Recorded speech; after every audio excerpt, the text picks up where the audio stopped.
All right, so let me talk some animation for a bit, man.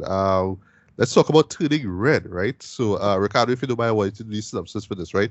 So, I would just say, just right off the bat, going in, right? I knew when the trailer came out for this, I saw a couple of screenshots of it, but I did not watch the trailer for this at all. Right. And for me, it's a good thing that I did do. It's a Right. really good thing I did, right? But yeah, Ricardo, take it away. Turning Red, what is it about? Right. So it's about main character Mimi. This is a Asian Canadian girl in Toronto. She's Chinese. In Yeah, yeah, early she's Chinese, yeah. in the early 2000s. Yeah, Early 2002 to be exact. 2002, I think, to be Right. precise. Right. And she's like basically a perfect person, perfect child. Have to live up to parents' expectations, always keeping up with the family. And well, it's basically the menstruation movie, right? So, she growing up, right, becoming a young woman, and she have to deal with not just the physicality of that, and that manifests into well the central conceit of the show, which is her becoming a were panda effectively. And they explain how and why that's the case. But she have to like well face off with her family and the central conceit of that. And yeah, that's it. That's just a young girl, young Asian girl in Canada growing up, and I liked it. Right, I didn't love it, All right. but I You, liked you it. you you liked it. Okay, okay. Yeah, I liked it. Continue. Yeah, this was solid. I thought it was really really well done. It's a lot of nice early 2000s nostalgia stuff. That's why it worked. Mostly why it worked. There's a lot of the humor there. The big central conceit of it is mostly the four guilds. The four of them really worked. Mimi is a great main character, and yeah, that's pretty much most of what I got from it. I couldn't. Um, well, one simple reason why I didn't love it. And I kind of put it in the same space as Luca. Music. They don't really have that much music. The only central thing they do is the boy band thing, which they didn't really have a song per se Mm. um, in it. But like for what it was trying to do and go for it, that mostly worked. But I can't compare this to say Encanto because yeah, Encanto had bangers. Like this didn't have bangers. I Yeah, know. this didn't have bangers, but this was still good, like still pretty good. Yeah, the central conceit and all the subtext involving her versus her family, her versus her having to keep up with her and the mom and what they're doing with that. I really thought he was gonna go to do the Teen Wolf thing with the mom, and we kind of get that. But not as much. But they make it work. I'll say in some ways what this most remind me of. Going forward was Brave.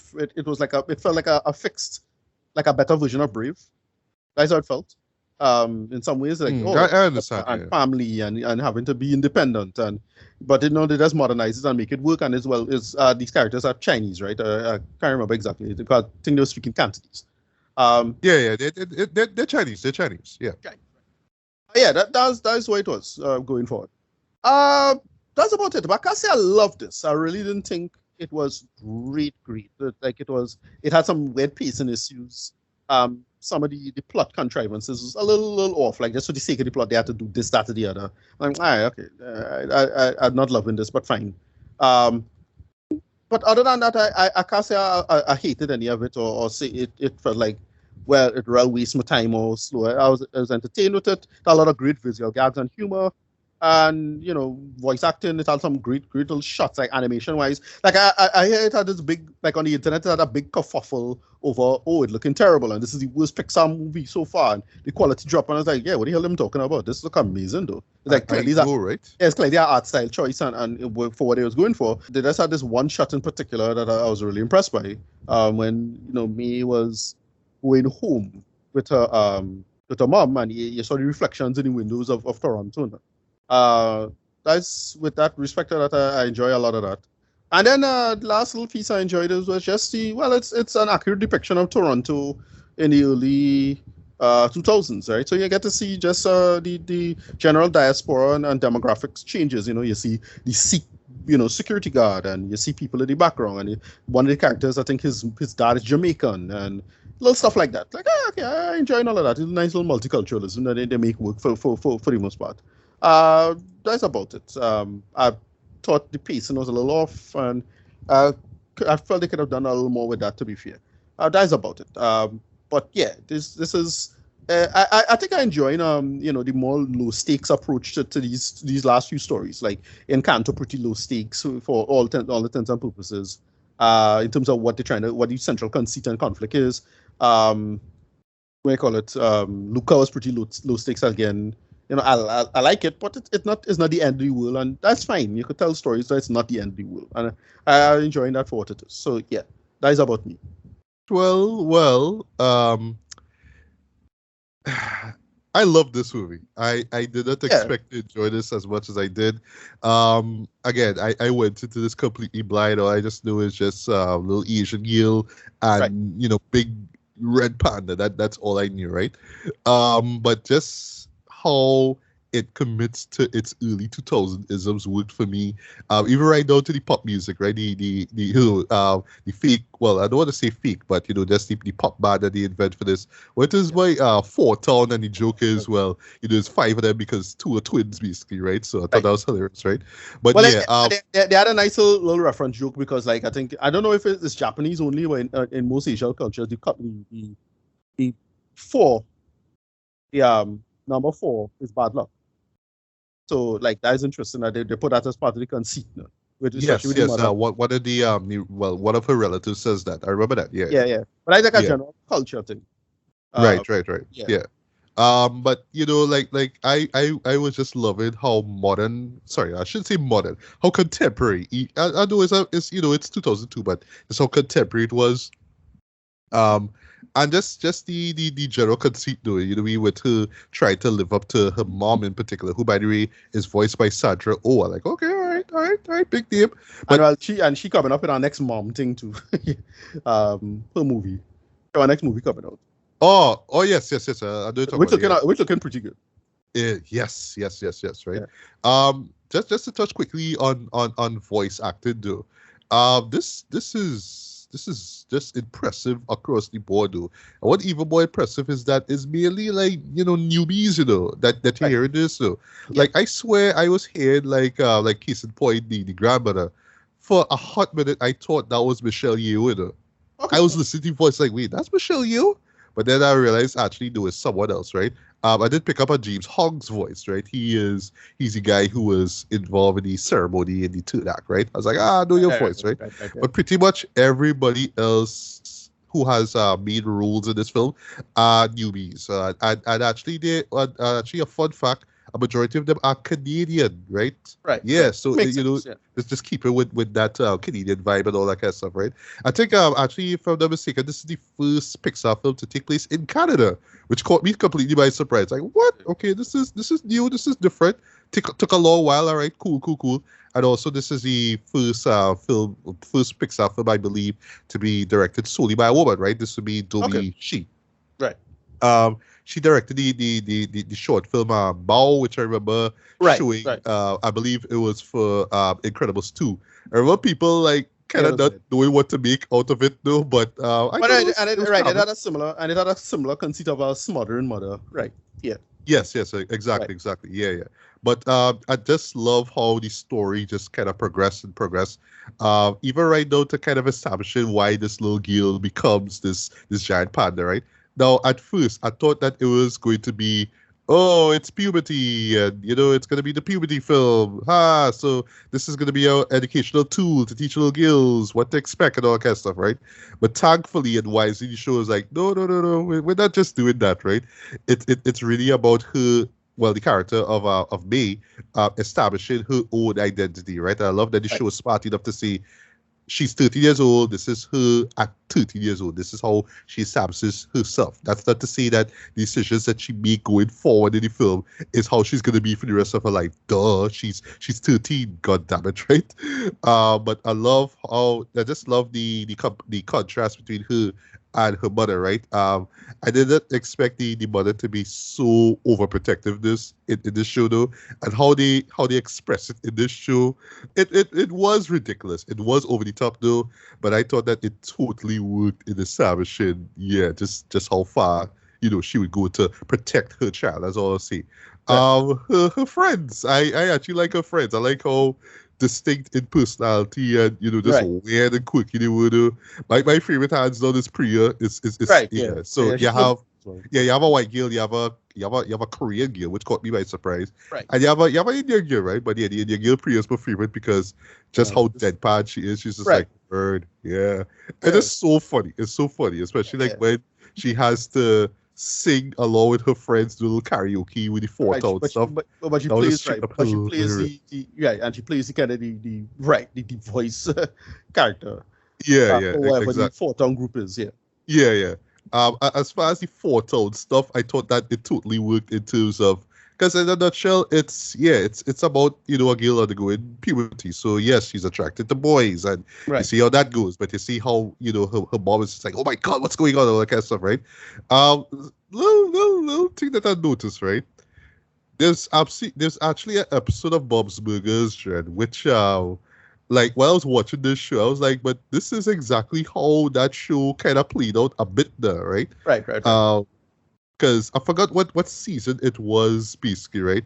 But this is where Tina was going to go to this concert, this boy band as well too, right? And Louise, right? Yeah, she's like, oh, I don't want to see that. I don't like boys. Right. Ew, I think I right? remember And then that. right, and then the moment she She the yeah ad, she had a she just meltdown. Yeah. she just get this meltdown, right? Right. I I think saw it's either the ad or when she went to the concert, so she had this meltdown, and both Right, I her and remember this Tina episode. like real chasing them down It's and whatnot. it's a very early episode. Yeah. I know you're talking. Yes. I think it's season 3 or 4 it was, right? But yeah, while I was watching the events, it's like, yeah, this is played out exactly like this, right? Yeah. Well, just the concert part of the third act, right? But how they establish the panda makes sense because yeah, it's magic stuff, it's mysticism and whatnot, right? But Right. it's based on Chinese culture and and folklore, right? So I dug that, right? And of course you just get there's the hijinks of her turning into it. She doesn't know what to do. She realizes is when she gets all emotional, she turns into that, and there's all these hijinks. But I didn't expect how she would work it into a plan to see the man. That's all I was saying. Right. And I would say, like, compared, like, similar to Cartoon, this is yet another film where a relative is the antagonist, right? It's Right. someone who, kind of looks down at the hero because she's young and whatnot, right? And she thinks she knows what's good for her, but she doesn't really, right? But there's just like numerous just visual gags throughout this whole show that Yeah. just had me going by. What happens to the mom in the third act though? Right. I was clapping. I was like, yes, As- this no, I- works. This totally works. This Yeah, is as I brilliant. said, I was love this. expecting, I was really expecting a scene like Teen Wolf. Remember Teen Wolf, where he wanted to hide it from his dad, and then he opens the door at his or something like that. Yeah. I know what I mean. Yeah. Yeah, Right. But yeah, just that moment though just had me in stitches. I was like, that is brilliant, right? Okay, yeah, it just kind of carries out this logic, this world, the logic that this show established to its extreme, right? And speaking of that logic though, this is a show that I would say you're not supposed to take seriously at all, right? And neither does the show. And that's what I love. It's very fun. It's very just vibrant throughout, though, right? So you're not supposed to like stop and be like, well, wait, but how she turned it into this and how this and blah blah blah blah and all that kind of stuff, right? I was a little iffy on the father in the film, right? Especially like his Right, role in it, right? But given how the mom is, it kind of makes sense why he is the way he Right. is. I know there's Yeah, something a lot deeper going on there, but maybe some YouTube video could explain that maybe from like a cultural or a family perspective why right. he Yeah, is, that I would last say, quote unquote, docile in the film. right. That last moment with him and him basically explaining himself to the mom was I thought Yeah. it was good. Like to explain himself to the daughter and what's going on there. I enjoyed that. Like I was like, Me okay, too. yeah. He explained himself. He put himself in the space of the story, like especially with effectively a matriarchal thing. This is like the nice version of if you remember Raw. Oh yeah. Yeah, Yeah, it's that, right? the infamous, no, I shouldn't say infamous, the awesome ending to that film. Right, but remember that whole thing was matrilineal as well, right? So it was like, Yeah. okay, it works for what it was. Yeah, again, the big selling point is, well, how it is you're gonna make, a bunch of teenage girls like work as funny characters, and how to sell them, right? And I thought they did that well in this. Yeah. Right, exactly. That's Yeah. a big sell, and And they make them somewhat believable enough, like believable in workable. the sense that you're Because watching, you're workable, like you're watching a film. It's not like real world, like this is how 30-year girls, sorry, acted in 2002. But I imagine any woman watching this though, any girl watching this, I'd be like, yeah, I can relate. to me, I find it work in terms of like, yeah, it's just four weirdo friends. Like, it's just four friends. They're goofy and weird. They're close to each other because of their goofy weirdness. They have a shared fandom. Like, that to me was just plausible and realistic. Like, the thing with this, okay, so the only reason that this was in my periphery so much is that people are just having a sort of weird conversations about the film. Like, it's just a sort of weird critics, like, making weird statements, and it had people making statements like, well, that's not how kids would behave. And it become like basically a big gender debate and a big race debate, because like Yeah. it's the Brie Larson thing, right? Brie Larson said, look, white, you should kind of stop taking white guys as critics, right? Because they just don't get it, or won't make a good point about it. Like, I ain't getting into all of that argument, but I kind of understand where she coming from with that talking point, right? That's how I felt about it. Like, it was like, oh, take it for its own merit and it works. Like, that's how I interpret the whole thing. Agreed. Yeah. Right. That was it. That's fine. And once you Right. put this in that space, it's fine. I just thought, right, from a plot standpoint and some of the contrivances, I had issues with. Yeah, that was about it. Yeah, yeah. I could understand if one has issues with just the plot development, though. But Right. again, because it's just fantasy comedy, I just rule with it, right? Like, Exactly. I'm Yeah. not gonna stop to talk about the logic behind the transformations and the magic and No, all that kind of stuff. that's not the part. That's not the part. I just talking about like, oh well, why does that she had to be late in this section, or why does that the mother just decide to be like this? Was like all of that fit within the character anyway. So Oh, fine. okay. I Little stuff understand. like that, but it have a weird clumsy pace into it in terms of those emotional beats. But and in Canto had the same problem, to be fair. So that's why I didn't think about it, or it didn't bother me too much. It's like, yeah, well, it was fine. Right, Leave it right, right. there. Like, Yeah. no more, no less. Right. Couple things, before before we get to our ratings, right? Animation. I mean, it's Pixar, so you know what to expect, right? I did find it particularly funny, though, that especially when it came to me, especially like the smile, like her mouth movements, very much. I don't know, for some reason reminded me of Chicken Run. It's Well, that yeah. sort of No, Wallace and right. Gromit So style where the mouth is stretched and you see a lot of teeth. Like, I saw a lot of that every time me talked. I right. thought that was really A hilarious. lot of people was knocking the show for that, because it was doing this kind of they call it by there's a kind of running like joke / talking point amongst in the culture war when it comes to animation, especially we call Kalat style, which is this kind of banana mouth approach to the thing now, Right. when the characters now. And it apparently that's an insult, apparently. Like, I don't follow these parts of the culture, but like, apparently that's some big insult to this to them and the creators of the storyline. They're like, all right, well, I don't really get that, or whatever it is. It is a weird argument, and I don't get into that kind of stuff. But yeah, that's why it was coming up into the discourse a lot. Because people are saying, oh, the quality is worse somehow, and I was like, yeah, that is not how you judge the quality of animation and material. Like, Yeah. I thought it looked great, and again, it had little moments. I was like, oh, this is amazing. But that's Agreed. Yeah. a very that's a very clear artistic choice. Like, and it have a reason. It's a practical reason as to why you do it, but also, it works in the conceit of the storyline, especially if you had a animator, well, a 13-year-old girl. Like, that's it. Like, no more, no less. People asking too much, but whatever. Yeah. Right. Anyway, quick Just point a couple more things. Just a couple more things, right? Yeah. So art style was great, though. You could tell that that Dummy was inspired by anime in particular. Cause there's some shots, especially like with the panda, that you could tell is pulled from some anime, like say a Sailor Moon or whatever, right? Also music. Like, I didn't know this till after the fact, but boy, Ludwig Göransson did the score for this, right? Now, I would admit the score isn't as, overly memorable or noticeable, but when it's there, I thought it totally works, though. I love how it kind of joins the Chinese yeah, it has the Chinese mixed with the contemporary popness of the 2000s era, Right. right? It Which just kind really of combines those works. two together, which works, right? The songs themselves, which Forte perform, Billie Eilish and Phineas O'Connell. He's one of the guys who plays one of the members of the boy band.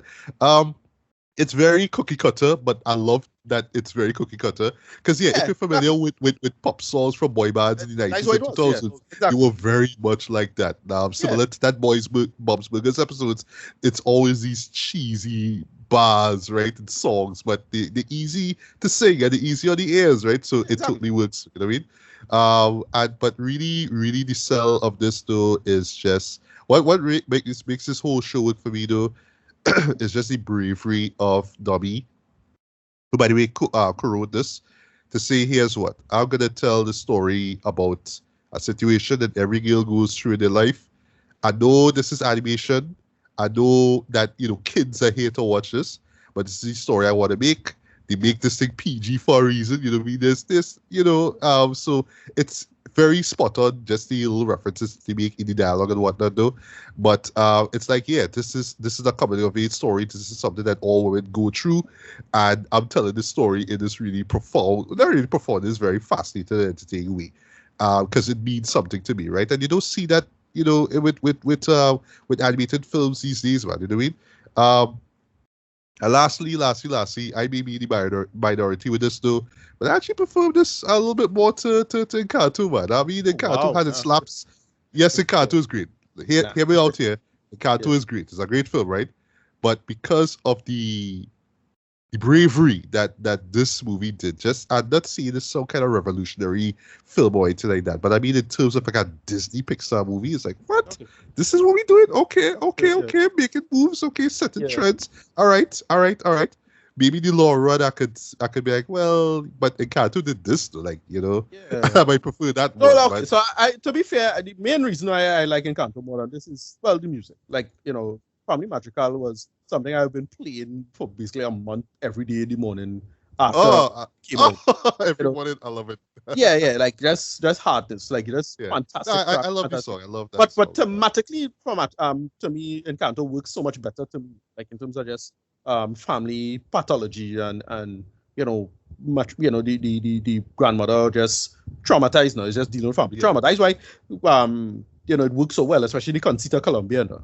Right, it right, sticks to so right, many right. people. But again, I'll admit it's a cultural thing. Like I'm Yeah, closer to South America than I am to China. Right, that's it. And that's the only reason. To be right, fair. right. So it's Yeah, who, yeah. who, But that's who not to culture say. to stick to.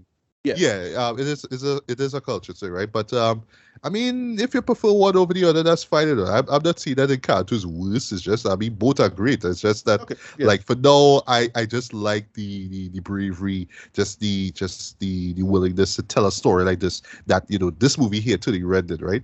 Now, I am curious to see how people will respond to, like, so far it's getting a lot of like glowing reviews. I don't think that there'll be like videos to the level of Encanto, like what that film got, right? Where it's a bunch of theory videos and parodies and all that kind of stuff. I don't think we'll get that with To the Red though, but I would like It to just, to it's just, see. it's just, it can't do it. It don't know Bruno. That's the thing. It didn't Yeah, have songs. If this had good musical numbers, it would have stick out to me better no, than thing. It can't do it true. like I, tracks though, like I red. I I guess it's a Pixar thing. Like, okay, it's like Exactly. Rubber Encanto is pure. It's just this the animation, right? Right. Exactly. So Right. they known for the musical, for their music, for the songs, right? Pixar, not all the time, just more like as main themes, right? Like the closing song, or whatever. That will be the one that people remember, right? But because they just go with pop music, it's just like, well, all right. You just do pop music and make it cheesy, but it's not like we want to get any Oscar noms out of this, right? But just see, right? But yeah, I thoroughly enjoyed this though. I would love to see reviews of this going forward, especially from a more feminist perspective. Like I would love to see like just women talk about the show and what how they relate it. Because I mean, we guys, I saw Right. it, I got the message of it, I got the point of it, but I was just entertained Uh, by uh, story visuals, all that good shit, right? So right. yeah, Yeah. Well, for me, it was just more Asian kind of Cantonese aspect. That's why I more read it now. Not the. I mean, it's obvious feminism, but not. right. I didn't really read it from just the thing. I just read it as she having to be a perfectionist. Uh, Yes. that's how I kind of read the whole thing now, so from that Yeah. perspective. So And yeah, that is another way to look at it as well, too, from yeah, that exactly, cultural perspective, exactly. similar to Encanto, right? But again, So, it's overlap, right? Is yeah. where's called that again? I forget where's called it. Yeah, the term. How a term for that? It's Oh, over. okay. Yeah. All right. So for me, rating wise, I'm gonna give this a light 4.5 out of 5, man. I would say this is hands down one of the best movies I've seen this year. Um, I urge, fans of Encanto and just fans of animation, just fans of just great films in general, to seek this movie out, man. This is fantastic. I would have loved to see this on big screen. I understand the reasoning behind it, COVID. So that's why it made its way to Disney Plus. But this is an absolute must see. Yeah, hands down one of the best things I've seen this year so far, man. So yeah, final total rating. Yeah, rating. I give it like a 7 out of 10, closer to 8 to be honest. But it just didn't stick with me as I expected it to. But it's still good, like still great to be honest. But it didn't stick with me at the way I thought it would have. So that's about it. All right, nice.